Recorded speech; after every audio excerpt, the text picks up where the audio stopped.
தமிழகத்தினுடைய பிஎஸ்பி தேசிய கட்சியினுடைய தமிழக தலைவர் திரு ஆம்ஸ்டாங் அவர்கள் நேற்றைய தினம் படுகொலை செய்யப்பட்டிருப்பது தமிழகத்தில் மிகப்பெரிய ஆச்சரியத்தையும் வருத்தத்தையும் ஏற்படுத்தியிருக்கிறது. ஒரு தேசிய கட்சியினுடைய தலைவர் வெட்டி கொல்லப்பட்டிருக்கிறார் என்பது ஏற்க முடியாத செய்தி. தமிழகத்தினுடைய சட்டம் ஒழுங்கு தொடர்ந்து சில மாதங்களாகவே சீர்குலைந்து கொண்டிருக்கிறது என்பதற்கு இந்த நிகழ்வு மிகப்பெரிய எடுத்துக்காட்டு. ஏற்கனவே திருட்டு, கொள்ளை, செயின் பறிப்பு, டாஸ்மாக், விஷச்சாராயம், கள்ளச்சாராயம், போதைப்பொருள் என்று ஒரு புறம் லா அண்ட் ஆர்டர் ப்ராப்ளத்திற்கு எடுத்துக்காட்டாக இருக்கும்போது, இன்றைக்கு ஒரு கும்பல் ஒரு தேசிய தலைவரை வெட்டி கொள்ளக்கூடிய தைரியம் தமிழகத்தில் ஏற்பட்டிருக்கின்றது என்றால் மிகப்பெரிய தலைகுனியாகவே தமிழகத்திற்கு இருக்கிறது. தமிழக அரசு இது போன்ற செயல்களை இரும்பு கரம் கொண்டு அடக்க வேண்டும்.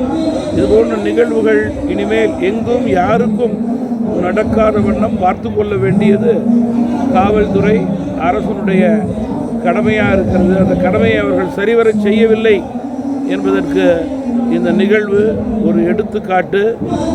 இறந்த தலைவருடைய தன்னுடைய கட்சியினுடைய உயர்பணிக்கு அந்த கட்சியினுடைய அகில இந்திய தலைவரே நேரடியாக வந்து மரியாதை செலுத்தியிருக்கிறார்கள்.